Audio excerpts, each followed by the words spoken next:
नमस्कार मंडळी. युद्ध एकदम जोरदार पेटलेलं आहे आणि जनरल मीडिया चॅनेल सगळीकडेच आता एकच चर्चा चालू आहे, ती म्हणजे युद्ध कसं चालू आहे, युद्धाचे परिणाम कसे कसे होत आहेत आणि हे सगळं तिसऱ्या महायुद्धामध्ये रूपांतरित होणार का, ह्या खूप साऱ्या चर्चा होत आहेत. आणि म्हणून जाणून बुजून युद्धावर कोणताही व्हिडिओ न बनवता आपण डायरेक्टली आपल्या विषयावर येऊया की ह्या युद्धाचा अर्थव्यवस्था आणि त्याहीपेक्षा जास्त मार्केटवर कसा परिणाम होणार.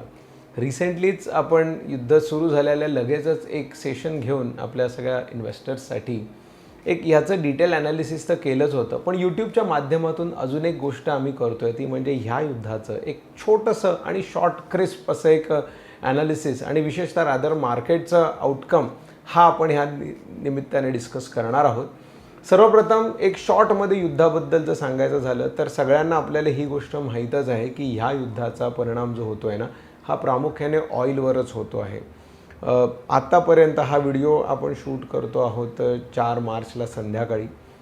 यापर्यंत तरी जे डेटा आलेला आहे त्यानुसार एक आहे की हॉर्मुझचं जी समुद्रधुनी आहे तिथल्या वाहतुकीवर परिणाम झाला आहे. अमेरिका बऱ्याच गोष्टी सांगत आहे की आम्ही त्यांना एस्कॉर्ट करू तिकडच्या शिप्सना आणि जेणेकरून ऑइलच्या प्राइजेस नाही वाढणार. बघा, एक गोष्ट लक्षात घ्या की हे सगळं जरी असलं तरी ह्या सगळ्याचा जो मेजर इम्पॅक्ट आहे, ज्या काही गोष्टी आतापर्यंत डिस्कस नाही झाल्यात कुठल्याही इतर ठिकाणी, त्याच फक्त ह्या निमित्ताने मी सांगतो की ह्याचा मेजर इम्पॅक्ट हा ऑइलवर होतो हे आपल्याला माहीतच आहे. पण ऑइलपेक्षा जास्त इम्पॅक्ट हा चायनाला होणार आहे, कारण ऑलरेडी इराणवरती जे सँक्शन घातलेले आहे त्यामुळे इराणकडून ऑइल घेणारेच मुळात कमी देश आहेत आणि एकमेव जो म्हणतो ना एक मेजर जो कंट्री आहे जो इराणचा ऑइल घेतो तो आहे चायना आणि त्यांचीच मेजर ट्रान्सपोर्ट ही इथून होते आहे.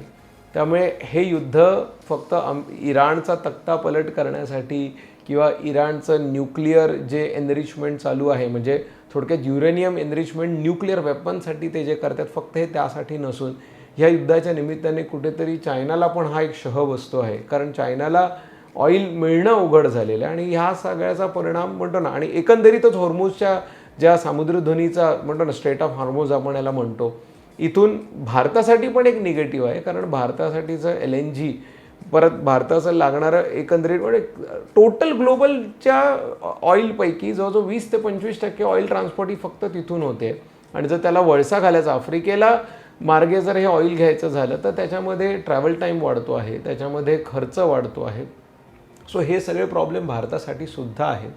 पण ह्याही सगळ्या परिस्थितीमध्ये आपण जरा डायरेक्टली आपल्या मार्केटच्या विषयाकडे जाऊया. आज फर्स्ट टाईम ह्या व्हिडिओमध्ये मी थोडासा डेटा पॉईंटचा वापर करणार आहोत. इनफॅक्ट आता तर आपल्या सगळ्यांना माहिती आहे AIच्या माध्यमातून ह्या गोष्टी दाखवणं सोपं झालेलं आहे. सो त्यानिमित्ताने आपण एक बघूया की हे युद्ध पहिलं असं युद्ध आहे का, तर नाही. मिडल ईस्टमध्ये म्हणजे आपण ज्याला म्हणतो ना वेस्ट एशियामध्ये ह्यापूर्वी पण अनेक युद्ध झालेली आहेत आणि वेस्ट एशिया म्हणजे मिडल ईस्टच्या युद्धांचा एक खास परिणाम जो असतो हा ऑइलवरच असतो. त्यामुळे हा एक पॅटर्न झालेला आहे की जेव्हा ह्या ठिकाणी युद्ध होतात त्याचा परिणाम एकंदरीत कसा होतो, तर एक टिपिकल पॅटर्न असा आहे की पहिली रिॲक्शन हीच असते की ऑइलच्या प्राइजेस वाढतात आणि ऑब्व्हियसली ऑइलच्या प्राइजेस वाढल्यामुळे भारत चायनासारखे जे देश आहेत जे आपली स्वतःची मोठी आयात ही ऑइलची करत असतात, कारण त्यांची रिक्वायरमेंटच तेवढी आणि जी त्यांची अंतर्गत पूर्ण होत नाही आहे, तर तिथे एक म्हणतो ना ऑब्व्हियस आहे की जो ग्लोबल शॉक येतो, म्हणजेच FIची सेलिंग येते मोठ्या प्रमाणात, भांडवली बाजार म्हणजे कॅपिटल मार्केट स्टॉक मार्केटमधून पैसा काढून घेण्यात येतो आणि मार्केटची रिॲक्शन म्हणजे थोडक्यात एकदम सोप्या भाषेत सांगायचं तर मार्केट पडतं, इन्व्हेस्टर घाबरतात, पॅनिक होतात, पॅनिकमध्ये ते अजून सेलिंग होते आणि अजून मार्केटचा जो फॉल आहे ना हा एक्सटेंड होत असतो आणि हे ह्यापूर्वी पण झालेलं आहे. आणि म्हणूनच आपण एक गोष्ट केली आहे ती म्हणजे भारत आणि मिडल ईस्ट किंवा ह्यांच्यामध्ये किंवा ह्या दरम्यान ह्या प्रदेशामध्ये जेव्हा जेव्हा युद्ध झालेली आहेत ह्या युद्धांचा एकंदरीत मार्केटवर कसा परिणाम झालेला आहे, आपलं मार्केट त्यावेळी किती पडलं, कधी रिकवर झालं आणि त्यानंतरच्या 1 वर्षामध्ये 3 वर्षामध्ये 5 वर्षामध्ये ते किती वाढलं, हे या व्हिडिओच्या निमित्ताने आपण आता बघणार आहोत. सो मी सुरुवात करतो की गेल्या 45 वर्षामध्ये जी मेजर वॉर्स कोणकोणती झाली आहेत आणि किती झाली आहेत ही आपण जरा या स्क्रीनच्या निमित्ताने बघूया. सो 8 महत्त्वाचे कॉन्फ्लिक्ट्स आपण ह्यामध्ये पकडलेले आहेत. अगेन ह्याला युद्ध म्हणत नाहीत, ह्याला म्हणतो ना युनायटेड नेशनच्या एक ती जी टर्मिनॉलॉजीमध्ये डायरेक्टली एखाद्या गोष्टीला युद्ध नाही म्हणू शकत. इनफॅक्ट आता पण जे ट्रम्प यांनी आणि इस्रायलने जो हल्ला केलेला आहे ना, याला पण प्रिएम्प्ट टू म्हणतो ना की एक आम्हाला धोका आहे म्हणून आम्ही हल्ला केला, पण ह्याला युद्ध नाव दिलं जात नाही. अगेन आता हे सगळं जिओपॉलिटिक्सचा भाग आहे, लेट्स नॉट डिस्कस. आपण डायरेक्टली जाऊया की गेल्या 45-46 वर्षामध्ये साधारण 8 मेजर कॉन्फ्लिक्ट झालेले आहेत आणि ह्या कॉन्फ्लिक्टचा आपण एक ॲनालिसिस घेतो आहोत. मी थोडंसं स्लाईडच्या माध्यमातून ह्या विषय घेईन. जसं आता मगाशी सांगितलं की ह्याचा पहिला परिणाम हा होत असतो की इमोशनल आणि एक पॅनिक सेल ऑफ येत असतं. शेअर्सच्या म्हणतो ना गोल्ड सिल्वर ह्यांच्या किमती, सोनं चांदीच्या किमती वाढतात. क्रूड ऑइलच्या किमती वाढल्यामुळे मार्केट खाली येतं. भारताबद्दल सांगायचं झालं तर क्रूड ऑइलच्या किमती वाढल्यामुळे आपलं आयात बिल वाढणार, ह्या सगळ्यामुळे रुपी डिप्रिशिएट व्हायला सुरुवात होते. सो हे खूप कॉमन पॅटर्न आहे आणि हा आपण ॲक्सेप्ट केला पाहिजे ह्या युद्धाच्या वेळीसुद्धा. आणि हे परमनंट राहतं का तर नाही. जर तुम्ही ह्या ठिकाणी आपण बघितलं ॲक्च्युअल रिॲलिटी बघितली, मार्केट शेवटी कशावर वाढणार आहे हो? मार्केट वाढतं अल्टिमेटली देशाचा GDP कुठे जातो, आणि GDP आला म्हणजे तेच आपले नेहमीचे विषय, कन्झम्पशन कसं आहे, देशाची इन्व्हेस्टमेंट कशी आहे, देशाचा एक्सपोर्ट कसा आहे, ह्या सगळ्याचा जो एकंदरीत परिणाम असतो, इन्फ्रास्ट्रक्चर किंवा गव्हर्नमेंटचं स्पेंडिंग कसं आहे ह्यामुळे GDP वाढत असतो, कॉर्पोरेट अर्निंग कसं येतं. सो एक पॅनिकमध्ये काही वेळेला आपण ह्या गोष्टी बघतो, पण नंतर आपण परत म्हणतो ना market back to it basics येतं. आणि तोच एक पॅटर्न ह्यापूर्वी पण घडलेला आहे. आणि हे का मी परत परत सांगतो हे आपल्याला पुढच्या काही स्लाइड्समधून समजेल. टिपिकल ऑइलमध्ये 15 ते 25% मुवमेंट येते ह्यावेळी. अगदी आपण लेटेस्ट एक्झाम्पल घेऊया. लेटेस्ट ह्या वॉरच्या व्यतिरिक्त जर आपण गेल्या वर्षीचं वॉर बघितलं तर ते डायरेक्टली इस्रायल इराणमधलं होतं. एका दिवसात ऑइलच्या किमती 13% वाढल्या आणि 2 दिवसात त्या नॉर्मल पण झाल्या. मला आठवतं त्याही वेळी आम्ही हा व्हिडिओ बनवलेला ह्या सगळ्या वॉरचा एक्सप्लेनेशनचा. सो ह्या पॅटर्न ह्यावेळी पण दिसतो. आता पण जर आपण बघितलं तर क्रूड ऑइलच्या किमती $80 पार गेलेल्या आहेत, जे की अगदी 2 आठवड्यापूर्वी $67-68 खाली आलेलं होतं. FPI आउटफ्लो होणार, आपल्याकडे FISची सेलिंग मोठ्या प्रमाणात येते, रुपी डिप्रिसिएशन होतं. आज जर आपण आज चालू अवर्समध्ये जर बघितलं तर रुपया 92च्या क्रॉस झालेला आहे, म्हणजे तो लाईफ टाईम लोला गेलेला आहे. सो तो एक फॅक्टर आहे जो एक प्रमुख दिसून येत असतो. आता ह्यावरती काय म्हणूया की गव्हर्नमेंट आणि रेग्युलेटरी बॉडीज काय करतात ह्या सगळ्या विषय आपण नंतर डिस्कस करूया. पण आपण स्ट्रेट अवे डिस्कस करूया की गेल्या ह्या 35 वर्षामध्ये ही जी सगळी सिच्युएशन झाली ही किती काळ चालली. म्हणजेच आपण 1990मध्ये जर आपण सगळ्यात पहिलं बघितलं तर गल्फ वॉर, जे पहिलं गल्फ वॉर झालं त्याबद्दल डिस्कस करूया. हे साधारण काही महिने चाललं, ऑगस्ट 1990 ते फेब्रुवारी 1991, जो 7-8 महिने हे चाललेलं होतं. कारगिल वॉर जर आपण बघितलं, जे भारताने ॲक्च्युअल म्हणतो ना पाकिस्तानबरोबर झालेला हा संघर्ष, हे 2.5 महिने चाललेलं होतं. US आणि अफगाणिस्तानचा तर संघर्ष कितीतरी वर्ष राहिला. म्हणजे ॲक्च्युअल जो पहिला संघर्ष 9/11च्या हल्ल्यानंतर जो सुरू झाला, हा पहिला संघर्ष 2-3 महिन्याचा होता. पण नंतर 20 वर्ष अमेरिका तिकडे सत्ता हस्तांतरण म्हणतो ना एक आपलं तग धरून होते. फायनली ते परत गेले 2023-24मध्ये. त्यानंतर होतं अमेरिका इराकचं वॉर, जे याच्यामध्ये पण साधारण आपण नंतर पाहिलं आपण का 1 वर्षभरानंतर सद्दाम हुसेन यांना फाशी देण्यात आली वगैरे. पण तो पण संघर्ष साधारण 1.5-2 महिने चाललेला होता. त्यानंतर जवळपास 20 वर्ष जगामध्ये कोणताही संघर्ष नव्हता. आणि मग युरोपचे संघर्ष, म्हणजे एशिया विरुद्ध युरोप, म्हणजे रशिया विरुद्ध आपण म्हणूया युक्रेन, हा जो संघर्ष, जे युद्ध अजूनही चालू आहे, फेब्रुवारी 2022मध्ये सुरू झालेलं, 4 वर्ष झाली आहेत या गोष्टीला. अगेन इथे पण काही अजून निष्कर्ष लागलेला नाही आहे. त्यानंतर इस्रायल आणि हमास ह्या एका मिलिटंट ग्रुपचा जो संघर्ष झाला, ऑक्टोबर 2023ची गोष्ट आहे. इनफॅक्ट तो अजूनही चालू आहे. सुरुवातीला तो एकदम इम्पल्सिव्ह झाला आणि नंतर तो अजूनही स्लोली झाली. इनफॅक्ट आजही इस्रायल हमासवर हल्ले करतच आहे. आजही तिथे मोठ्या प्रमाणात मनुष्यहानी होते आहे. इस्रायल आणि इराणमध्ये जे टेन्शन झालं हे गेल्या वर्षी आपण पाहिलं ऑगस्ट 2024च्या दरम्यान. त्यावेळी आत्ताच डिस्कस केलं, ऑइलच्या किमती वगैरे वाढलेल्या. आणि गेल्या वर्षी अजून एक गोष्ट घडली, ती म्हणजे भारत आणि पाकिस्तान, म्हणजे भारताने जे सिंदूर ऑपरेशन केलं पाकिस्तानबरोबर ते. सो हे 8 असे आपण पाहूया की गेल्या 40-45 वर्षांमधले जे इन्सिडेंट्स आहेत, हे काही संघर्ष आहेत. आता ह्या प्रत्येक वेळी काय घडलं आपण बघूया की साधारण 6 महिने जे गल्फ वॉर आपण डिस्कस करतो आहोत, ह्या गल्फ वॉरमध्ये स्टॉक मार्केट ऑफकोर्स त्यावेळी पडलं. पण आपण डायरेक्ट ह्या विषयावर जाऊया की पुढच्या 1 वर्षामध्ये मार्केटने काय दाखवलं, किंवा प्रत्येक वेळी आपण हे बघूया की मार्केट किती वेळ पडलं आणि त्याच्यानंतर मार्केट एका वर्षामध्ये कुठे होतं. फर्स्ट गल्फ वॉरमध्ये मार्केट त्यानंतर एक वर्षामध्ये 15% वाढलं. कारगिल वॉरनंतर पुढच्या एका वर्षामध्ये मार्केट 29% घटलेलं. इथे मी थोडंसं मुद्दाम नमूद करेन की या ठिकाणी जे एक वर्षानंतर मार्केट घटलेलं आपण जे म्हणतोय ह्याच्यामध्ये अनेक कारणं आहेत. म्हणजे ह्याचा इम्पॅक्ट कारगिल वॉरचा नाही आहे. थोडंसं जर लक्षात घेतलं तर आपल्याला एक कळेल की जुलै 1999मध्ये जर कारगिल वॉर संपलं म्हणजे तिथून एक वर्षानंतर जुलै 2000 हे वर्ष 2000 वर्ष हे जगाच्या दृष्टीने फार इंटरेस्टिंग वर्ष होतं. कारण अमेरिकेमध्ये जी एक सगळ्यात मोठी मंदी आलेली 2008च्या आधीची जी सगळ्यात मोठी मंदी ती होती .com बबल. त्यामुळे जगभरातल्या सर्व देशांचे शेअर बाजार पडलेले. त्यावेळी भारताचा शेअर बाजार पण पडलेला. ॲक्च्युली जर बघायला गेलं तर भारताच्या शेअर बाजारातली सगळ्यात मोठी तेजी ही साधारण कारगिल वॉर संपल्याच्या 1.5-2 वर्षानंतर सुरू झाली. ती अगदी 2008पर्यंत चालली. म्हणजे ह्या पिरियडमध्ये भारताचा शेअर बाजार जवळजवळ 5 ते 6 पट झालेला, ना की पर्सेंटेज. तिसरं वॉर आपण लक्षात घ्या US आणि अफगाणिस्तान वॉर. ह्या दरम्यान पण मार्केट पडलेलं होतं, पण त्यानंतर मार्केट एका वर्षामध्ये 18.5% वाढलं. चौथं वॉर आपण लक्षात घ्या इराक वॉर जे झालं त्यावेळी पण मार्केट सुरुवातीला पडलं, पण त्यानंतर पण मार्केट एका वर्षामध्ये 7% निगेटिव्ह राहिलं. आता इथे पण मार्केट निगेटिव्ह राहिलं हे डिस्कस करण्याची गरज आहे.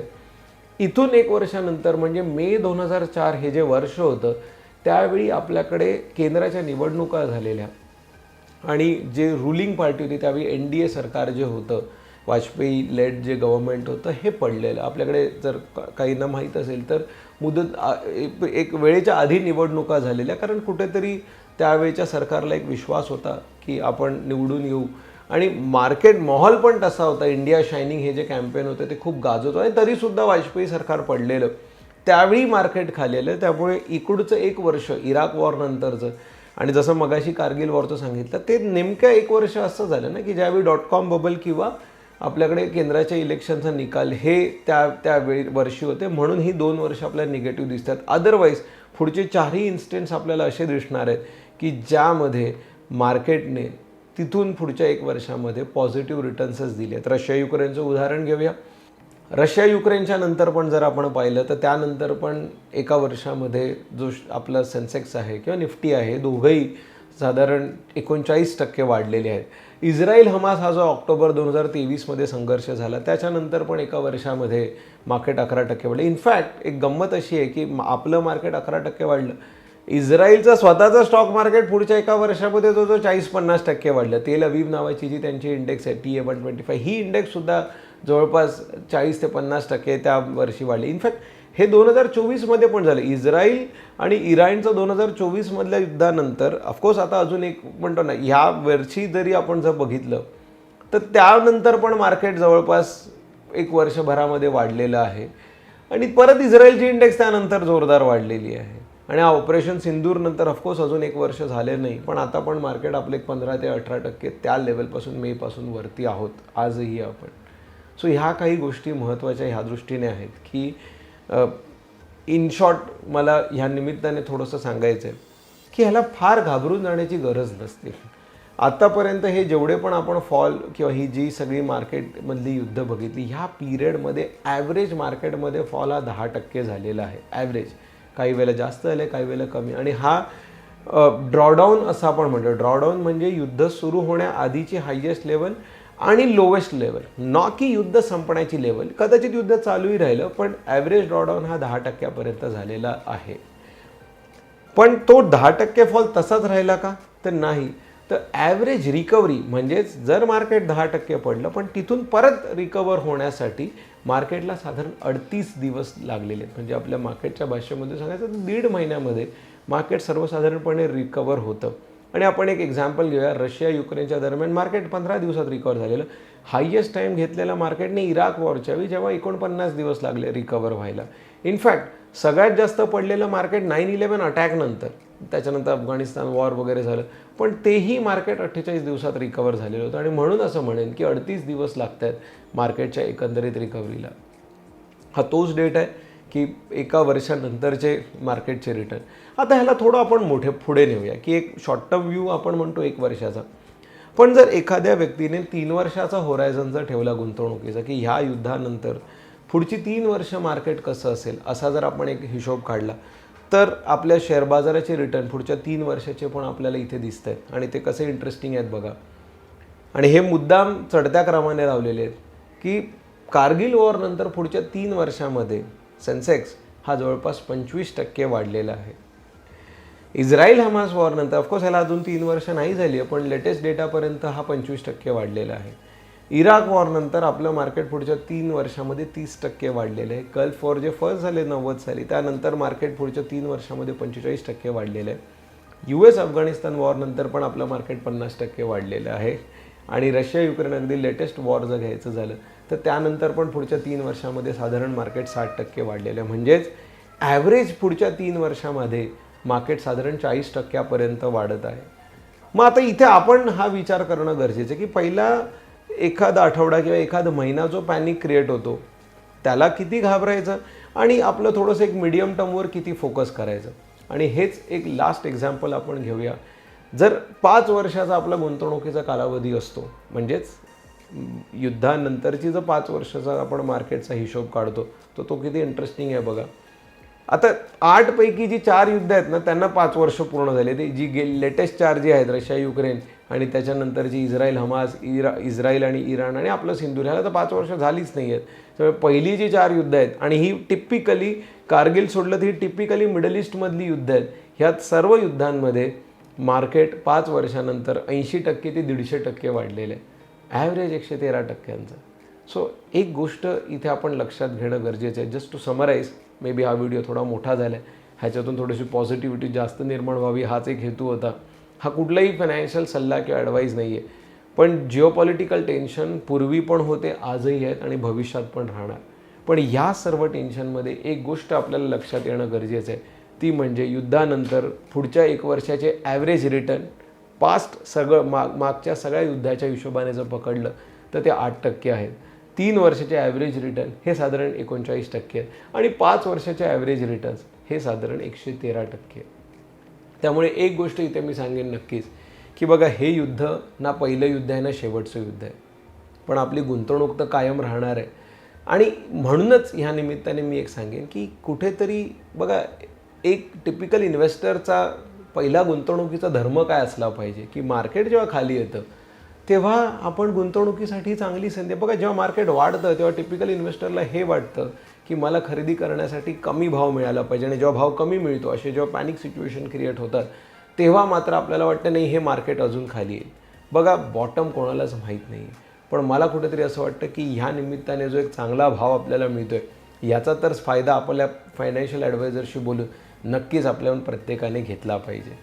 बाकी युद्धाबद्दलचे किंवा मार्केटबद्दलचे असेच अपडेट्स आम्ही तुमच्यापर्यंत पोहोचवत राहू. मला माहिती आहे की थोडासा मधला पिरियड आमचे काही व्हिडिओज यूट्यूबवर आले नव्हते, पण आय एम शुअर इथून पुढे हा टेम्पो नक्कीच कंटिन्यू राहील. अशाच प्रकारचे व्हिडिओ मी म्हणेन की थोडंसं जे मार्केटची पॉझिटिव्हिटी किंवा एक थोडंसं गुंतवणुकीचं वातावरण अधिक पोषक करणारे व्हिडिओ आम्ही नक्कीच बनवत राहू. बाकी मार्केट आपलं खूप चांगलं आहे, आपली अर्थव्यवस्था खूप चांगली आहे, हे सगळं पुन्हा पुन्हा मला सांगायची ह्या निमित्ताने गरज नाही आहे. स्टे इन्व्हेस्टेड एवढंच मात्र नक्की सांगेन. धन्यवाद.